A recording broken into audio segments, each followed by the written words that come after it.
here's what I would challenge you to consider. Where are you settling? Where are you settling? Where are you playing it safe? So I will leave you with that. I would challenge you to consider drive, complacency, this definition of dynamic drive that you can unpack vividly in my book, Dynamic Drive. I talk about the 7 keys threaded with purpose all throughout it, because that is key in our pursuit.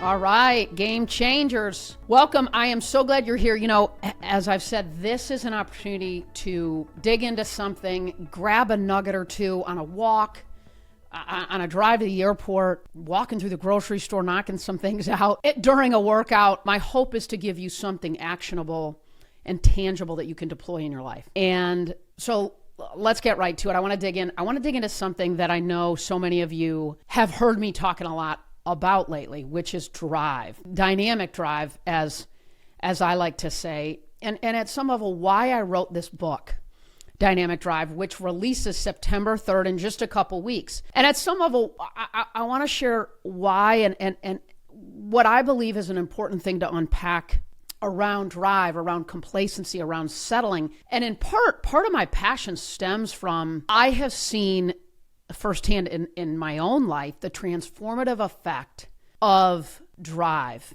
and its enemy, as I call it, complacency.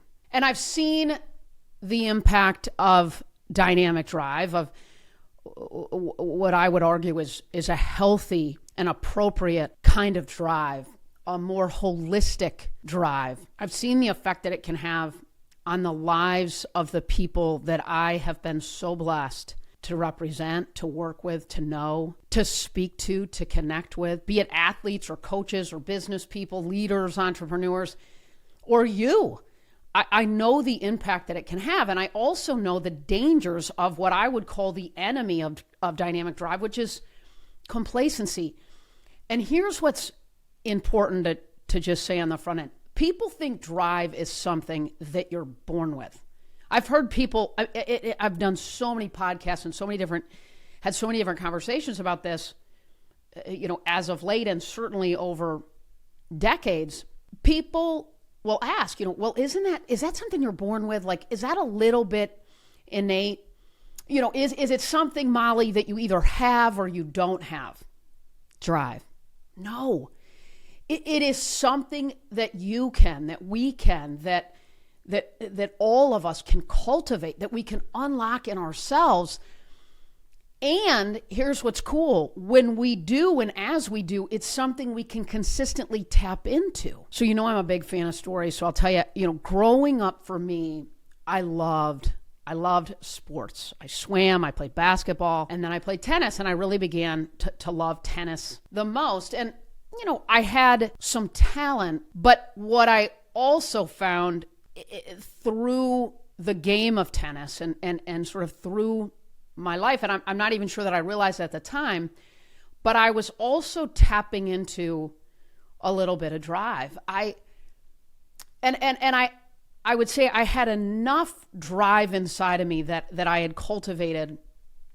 Probably it was a combination of a myriad of things. One being that when I was on the tennis court, my older brothers weren't pounding on me, which was quite common, or shooting BB guns at me, or whatever it might be. And it was a place that I felt really safe. It was a place that I could, my dorky middle school self could go, because the boys weren't really very interested in me.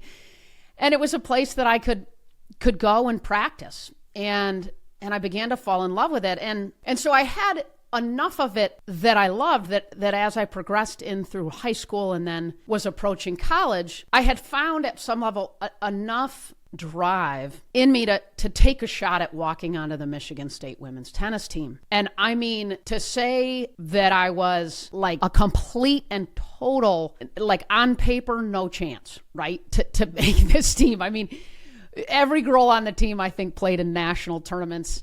I never qualified for those. And so in the fall of 89, I walked onto the women's tennis team after playing and really sort of more focusing on tennis throughout high school. And this is like the height of Chris Everett, right? Martina, Agassi, Sampras. I mean, these are my people that I'm watching. And so I walk onto that team and I made it barely. I mean, when I say barely, I think the coach liked me. I think she thought I had more in me, that I could get better because I had started to play sort of late. So I made it barely. But here's the thing. I was on the team and I was so pumped. I mean, I sort of, at some level in that moment, to have had a shot at playing Big Ten tennis for someone that at 13 and 14 years old was just really starting to play, but it was something that I began to fall in love with. It was something where I began to find and tap into to drive. So I make the team, right? I mean, I get the gear, I get the whole deal, and I'm super pumped. And I was on the team, barely playing. I was going to be carrying people's water bottles or whatever, right? Because there's 5 singles spots when I played, and then there's 3 double spots. And I was like 7th on the team. So a lot of things had to change for me to walk on the court. So I make the team and I'm super pumped. And as I often say, I was on the team until I almost wasn't. And so let me tell you, this is in 89. So this is when report cards, for those of you that are listening that may not be aware of this is when they used to come in the mail to your parents' house. So that's what happened. My report card came to my parents' house and I got a 1.8 my fall term freshman year at Michigan State. I mean, a 1.8, right? Like, so here's the deal, guys. I was 0.01 away from being ineligible, which meant I probably would have lost my spot, right? Because I was barely on there. And then if I was going to check out for 3 months or 4 months or whatever it would have been, because I was ineligible. So I want to share with you, and I'm actually going to just read it from my book, because it was a really interesting moment, to put it mildly, when my 1.8 report card shows up at my house. And so my mom and I are super, super close. And I'm super close with my dad too. And so when my mom saw the 1.8, here's what she did. And I hadn't seen this sort of look from her before. And I'm going to read this straight from my book, Dynamic Drive. She said, "You can do better, Molly." And my heart sank. She was my fiercest supporter, and she was also never one to hold her tongue, nor is she still today. She said, "Molly," and she continued, "you can be great." I don't know if anyone has ever had someone, sorry, Chad, maybe you can edit that out. I don't know if you have ever had someone speak that kind of truth into your life, but knowing that my mom loved me enough to confront me with those 2 realities really hit home. I can do better. I can be great. I nodded reluctantly as she added calmly, "Something has to give. What's it going to be? Partying or tennis?" Then she placed my academic grade transcript on the dining room table and she walked away. And, when I look back, here's what I know. I had started to settle. I'd gotten a little complacent, but here's the thing. It wasn't on purpose, right? And stay with me. In other words, it's not like I woke up after I made the team and went, "Sweet, I'm going to chill. I'm going to throttle back. I'm going to party a little bit more. I'm going to just slow play it a little bit more physically on the court, whatever. Like, I'm going to chill." It wasn't like that was something that was cognitive that I said to myself. And that's the problem. And that is so much of the reason why I wrote Dynamic Drive, my latest book, because complacency often slides into our life and settles in and takes root without us even knowing it, without it being something on purpose. It's not like anyone in the world wakes up and goes, "Man, this week, let me tell you something. You know what's going to happen? I am going to crush complacency." No way. right? And people don't even really like to talk about it. People don't even really like the word, because here's the thing: settling, or when I sometimes say to somebody, do you feel a little stuck? Is there anywhere where you feel a little bit stuck? I get, oh yeah, and they sort of start to share. But if I say, is there anywhere where you're feeling a little bit complacent? That feels like a word you've kind of got to take in and own it, right? Like stuck feels like you could say, yeah, well, I'm stuck because of the people on my team. I'm stuck because I don't have enough time to work out. I'm stuck because, and you can point it outwards. But complacency is something that sort of we have to own, and that in part is why I think it's remarkably important to call awareness to this invisible weed, and a formula to live in a healthy state of drive, the opposite of complacency, a formula to unlock the best version of yourself day after day, a formula that I unpack in my book, Dynamic Drive. By the way, please do me a favor, go to Get Dynamic Drive and pre-order the book before September 3rd. That's when the book releases. Actually, do me a favor. Hit pause and go do it right now. And here's the thing. If you order the book now, you get all kinds of bonuses. You become a part of our launch team. You get access to a digital copy of the entire book. Yes, a digital copy of the entire book in advance of the release. You also get an action guide for the book, and you get all kinds of training bundles, videos, downloadables, things to really ensure that you can apply this to your life right away. So please do me a favor, check it out. Go to Get Dynamic Drive, hit pause. I'm not going anywhere. And then hit play again and come back. All right, so where were we? Okay, we're back. Here's the thing. When I think back about that moment, I didn't realize it then. But at some level, when my mom said that to me, it allowed me, it inspired me, it allowed me to tap into drive and unlock and sort of light that fire, that spark. And she sort of shook me, rattled me, woke me up. And, I as I said, I don't know, we all don't have people that will meet us right in that moment all the time. We have to be able to detect it and then attack it head on with what I call dynamic drive. And so as she set that down on the dining room table, and I went on and into the next several months, I share this only in service of helping you see that my freshman year, I played more than expected. All right, you're back. You ordered the book. Thank you, because, man, I got to tell you, these pre-orders, wow, this book deal is something else. And so your support is very grateful. But more importantly, I can promise you this is a book that will change your life in meaningful ways immediately when you can unpack and live into, as I call it, dynamic drive. So in that moment, I get a 1.8. I'm 0.01 away from being ineligible to play tennis. I'm obviously not in a really good spot academically, to put it mildly. But what happened in that very moment was I began to tap into my drive.